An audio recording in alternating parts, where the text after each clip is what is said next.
Eccoci di nuovo qui per un altro viaggio. Questa volta siamo a New York e l'itinerario durerà 5 giorni. Iniziamo con il cuore pulsante della Grande Mela, Times Square, dove il brulichio di persone si fonde tra le luci dei cartelloni pubblicitari che illuminano le pareti dei suoi grattacieli.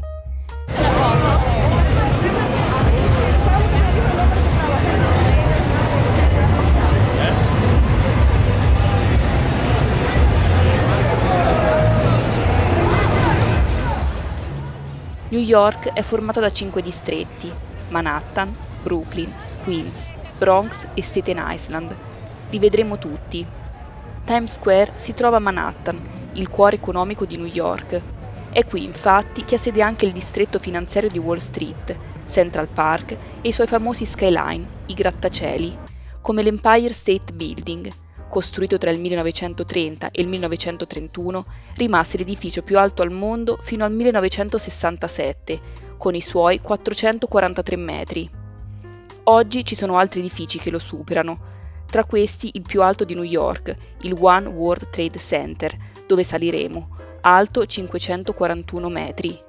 Tuttavia, l'Empire State Building rimane un'icona di questa città, specialmente perché nel 1933, a soli 2 anni dalla sua inaugurazione, divenne il set per il film King Kong, un colossal del cinema. Questo grattacielo si trova all'angolo con la Fifth Avenue o Quinta Strada, un altro simbolo di New York, una delle vie dello shopping più famose e trafficate al mondo. Proseguendo in direzione nord si arriva al Rockefeller Center, un gruppo di 19 edifici commerciali, tra cui spicca un altro grattacielo, il Top of the Rock, che permette una vista mozzafiato a 360 gradi su Manhattan. Il Rockefeller Center fu costruito dall'imprenditore John Rockefeller. I lavori iniziarono nel 1930 e si conclusero nel 1939. Da notare come sia l'Empire State Building che il Rockefeller Center furono costruiti durante il periodo storico della Grande Depressione, una profonda crisi economica e finanziaria che culminò con il crollo della borsa di New York nel 1929.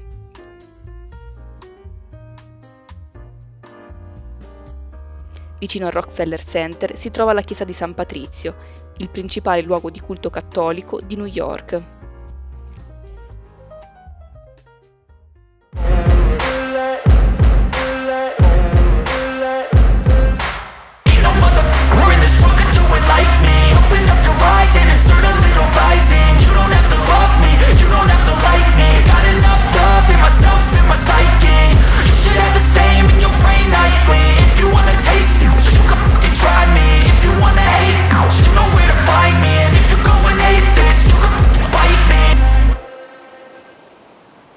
La giornata di oggi sarà intensa.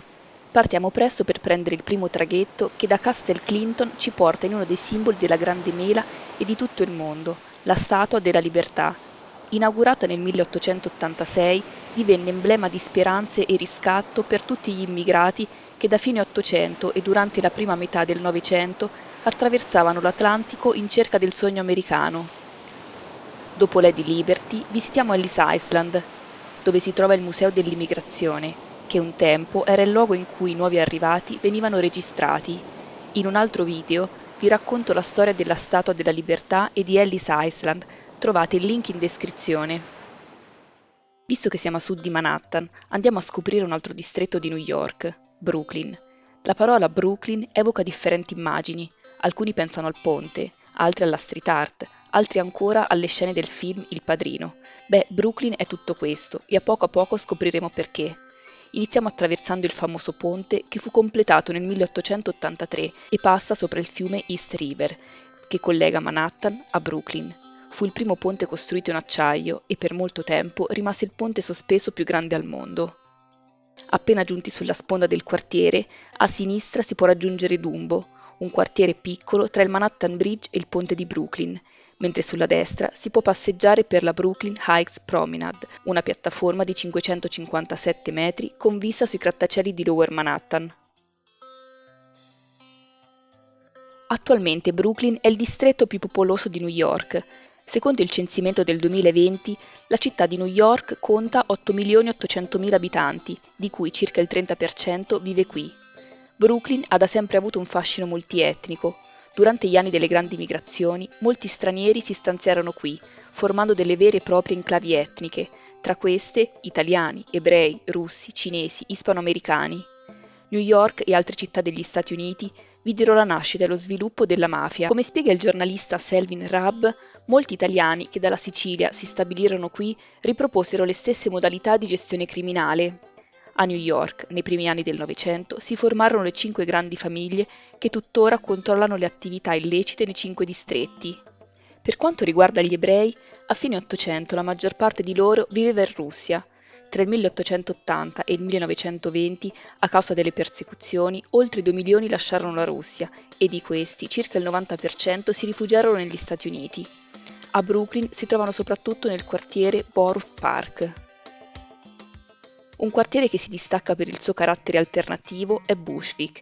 Qui vive una grande comunità ispanica ed è qui che nel 2012 Joseph Ficalora ha fondato The Bushwick Collective, una galleria di street art a cielo aperto dove artisti di tutto il mondo danno sfogo alla loro creatività trasformando le pareti di fabbriche abbandonate in tele per le loro opere. Anche questa è una storia di riscatto. In passato questo quartiere era pericoloso. Il padre di Ficalora nel 1991 fu ucciso durante una sparatoria. Ora la comunità si impegna anche attraverso l'arte a far rifiorire il loro quartiere. Terminiamo la giornata con Iceland. Qui venne creato l'hot dog nel 1870 ed è conosciuta per i suoi Luna Park lungo le spiagge, come si può vedere nel film La ruota delle meraviglie con Kate Winslet. E dopo Brooklyn, la giornata di oggi la dedicheremo alla scoperta di altri 3 distretti di New York, Harlem, Bronx e Queens. Cominciamo con Harlem e la sua storia avvincente. Nell'immaginario collettivo si pensa alla comunità afro che balla e suona al ritmo di jazz, ma questo è solo un tassello di un quadro molto più grande. Harlem venne fondata dagli olandesi nel 1658 con il nome di New Harlem. Quando gli inglesi presero il potere, nel 1664, chiamarono questa zona Harlem. Un personaggio chiave che si lega, anche se in modo indiretto, ad Harlem fu Abraham Lincoln, 16° presidente degli Stati Uniti dal 1861 al 1865. È a lui che si deve l'abolizione della schiavitù. Questi anni furono infatti anche gli anni della guerra civile americana, combattuta tra Stati Uniti e Stati Confederati, questi ultimi a favore della schiavitù. Alla fine del conflitto, nel giugno 1865, gli Stati Confederati persero e venne approvato l'emendamento alla Costituzione che sanciva l'abolizione della schiavitù negli Stati Uniti. Questo avvenimento favorì la Great Migration, o Grande Migrazione, un fenomeno migratorio che interessò circa 6 milioni di afroamericani tra il 1910 e il 1970. Per sfuggire alla discriminazione razziale degli stati rurali del sud, alimentata anche dalle leggi Jim Crow, leggi locali per mantenere la segregazione, si spostarono verso le città del nord, tra cui New York, e qui nel quartiere di Harlem. Tra il 1920 e il 1933 ci fu una legge che modificò profondamente gli assetti organizzativi di New York, il proibizionismo. Per 13 anni a New York fu vietata la produzione, l'importazione, il trasporto e la vendita di bevande alcoliche. Questo favorì il contrabbando da parte di gruppi criminali come la mafia italiana, ebraica ed irlandese. Vennero aperti bar clandestini, tra questi il Cotton Club, dove siamo ora, che dal 1923 fu gestito dal gangster irlandese più potente e spietato di quel tempo, Owney Madson. L'apertura di questi club notturni fece da catalizzatore per la nascita di generi musicali come il jazz. Qui, infatti, i musicisti afro si esibivano di notte accompagnando il consumo di drink illegali. Siamo arrivati alla tomba di Grant, un enorme edificio che ospita la tomba del generale Ulysses Grant. Chi era Ulysses Grant? Vi ricordate del presidente Lincoln che durante la sua presidenza fu coinvolto nella guerra civile americana contro i secessionisti del Sud? Beh, il suo esercito fu guidato dal generale Grant, che dovette scontrarsi contro l'esercito degli Stati Confederati guidati dall'amico Robert Lee, con il quale aveva frequentato l'accademia militare. La guerra terminò nel 1865 con la vittoria dell'esercito di Grant, il quale divenne poi presidente per 2 mandati dal 1869 al 1877. Antonio Gaudì è stato qua.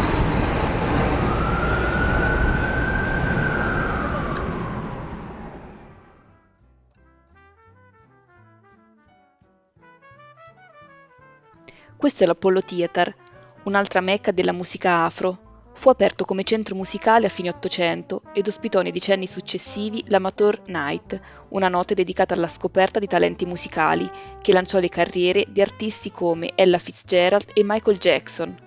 Tuttora ospita audizioni settimanali periodiche per scoprire nuove voci. Vicino al Teatro Apollo c'è l'Hotel Teresa, un altro simbolo dell'Harlem multietnico. Inaugurato nel 1913, fino al 1937 ospitava solo ospiti bianchi. Dopodiché fu acquistato da un uomo d'affari afroamericano che pose fine alla politica segregazionista. Nel 1960 ospitò Fidel Castro, che si trovava qui per la riunione delle Nazioni Unite. Castro soggiornò all'Hotel Teresa e nel combattere i preconcetti razziali incontrò qui Nikita Khrushchev, Malcolm X, il presidente egiziano Nasser. L'hotel divenne una sorta di simbolo afroamericano. Negli anni '20 ad Harlem oltre il 70% della popolazione era afro. Questo decennio vide lo sviluppo di tutte le arti, dalla musica alla letteratura, tanto da essere soprannominato il Rinascimento di Harlem. Le cose cambiarono dopo il crollo della borsa di Wall Street e la Grande Depressione, che impoverì New York e gli Stati Uniti. Molte persone persero il lavoro e i tassi di povertà aumentarono. Negli anni '50 Jessie Gray organizzò gli scioperi degli affitti per denunciare le cattive condizioni dei bassofondi di Harlem in cui vivevano le persone. Negli anni '70 molti lasciarono il quartiere. Solo dopo gli anni '90 Harlem ha ricominciato a crescere. E ora concludiamo il giro del distretto assistendo alla messa gospel, una messa cantata legata alla cultura afroamericana.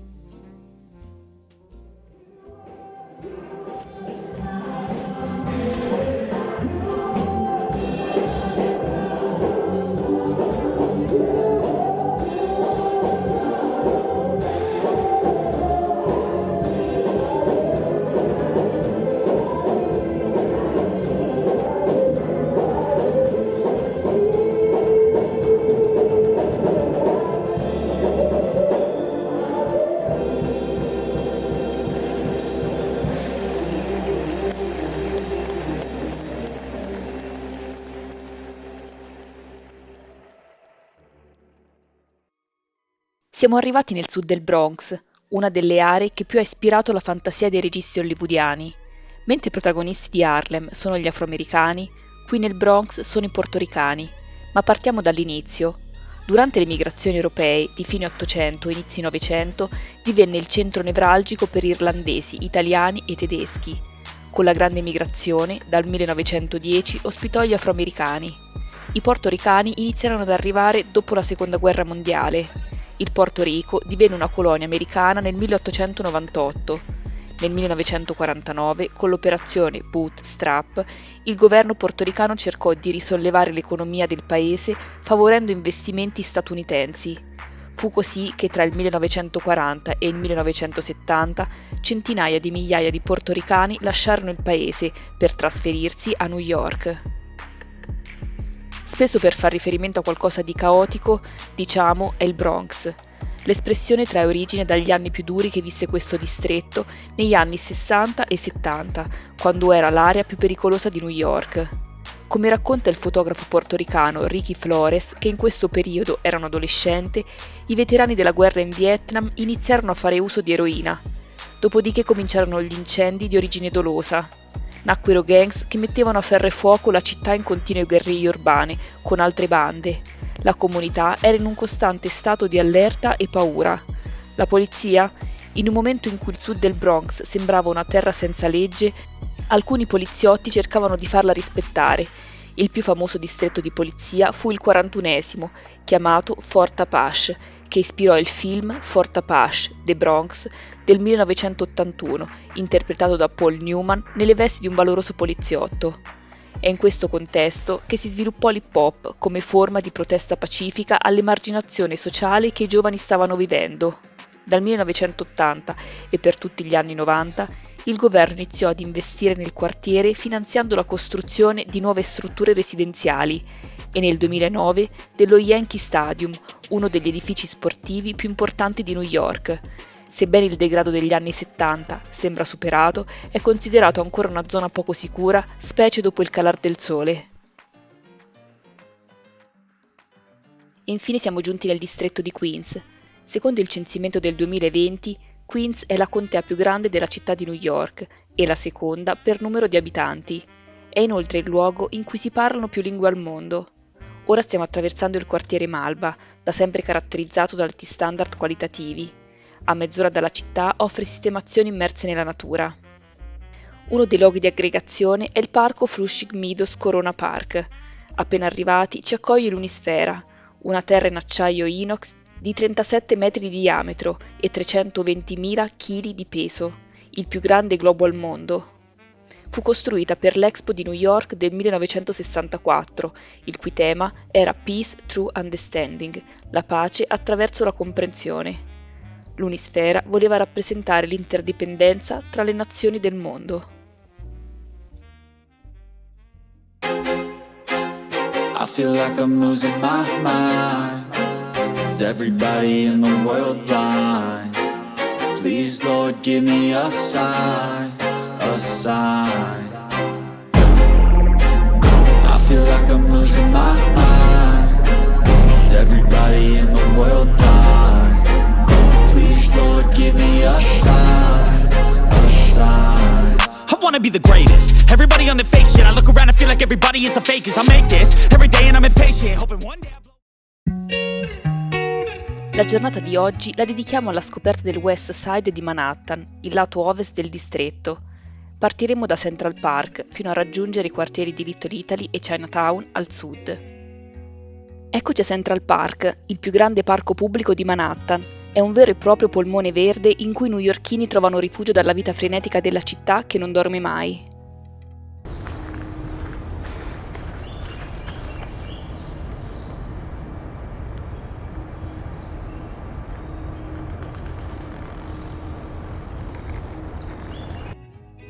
Continuiamo la passeggiata lungo l'High Line, un parco innalzato che è stato creato usando la sezione in disuso della ferrovia sopraelevata West Side Line. Nel corso del tempo nuovi edifici sono stati costruiti e sembra di entrare nelle case e negli uffici che si affacciano qui. La High Line corre parallela al fiume Hudson, che è un altro protagonista importante per la storia di New York.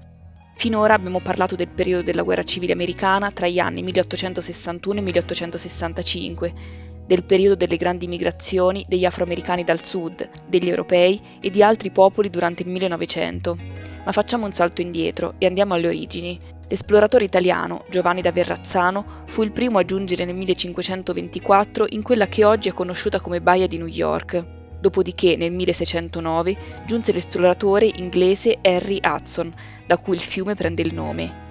Poi fu la volta dei coloni olandesi, che nel 1626, per 60 fiorini, circa $24, acquistarono Manhattan dagli indiani, rinominandola New Amsterdam, Nuova Amsterdam. La città divenne dominio inglese nel 1665 e fu ribattezzata New York, in onore di Giacomo II, duca di York. Siamo arrivati a Chelsea Market, uno dei più grandi mercati coperti alimentari al mondo. Qui si trova di tutto, salumi e formaggi freschi, frutta, prodotti internazionali. Sembra un gran bazar occidentale, curiosiamo un po'.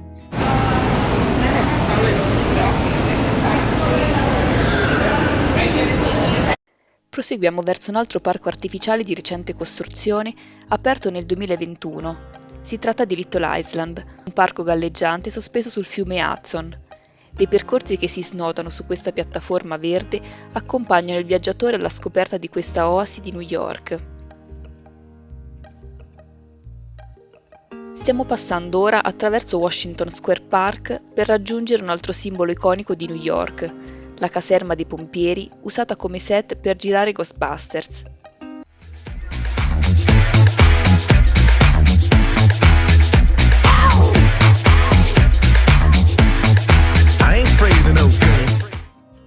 Terminiamo la giornata di oggi visitando due quartieri della parte meridionale di Manhattan, Little Italy e Chinatown.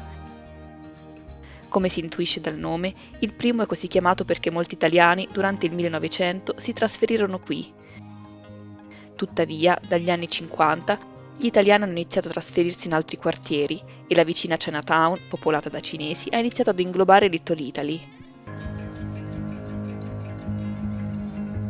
Oggi è il nostro ultimo giorno a New York. Sarà una giornata variegata, all'insegna di arte, viste mozzafiato sulla città e un giro in barca.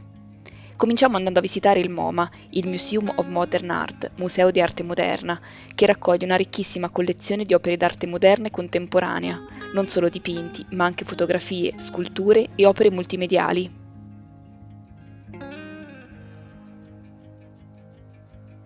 La prossima tappa è il One World Trade Center, inaugurato nel 2013, è l'edificio più alto dell'emisfero occidentale. Si trova nel Financial District, il cuore finanziario di New York, dove ha sede anche la Borsa di New York. Noi saliamo al One World Observatory per ammirare la vista a 360 gradi su Manhattan. Questo grattacielo si trova nel World Trade Center, un complesso di edifici di cui facevano parte anche le Torri Gemelle. Vicino all'edificio, infatti, è stato aperto il Museo Memoriale 11 settembre, in onore delle vittime che persero la vita negli attentati del 2001. Ciò che colpisce all'esterno sono le due grandi cascate artificiali proprio dove si ergevano le Torri Gemelle. I nomi delle vittime sono scritte su placche di bronzo che formano i bordi delle piscine. Il suono delle cascate ci isola da tutto il resto, rendendo questo spazio un luogo di silenzio e contemplazione.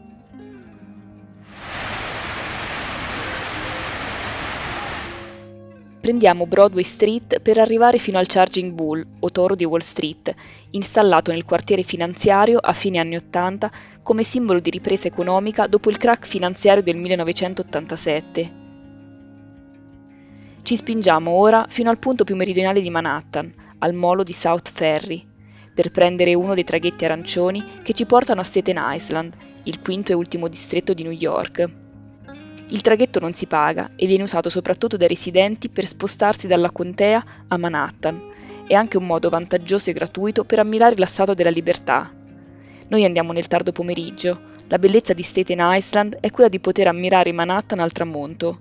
Gli ultimi raggi del sole illuminano i grattacieli fino a quando scende l'oscurità della notte e a poco si accendono le luci della città, uno scenario da favola.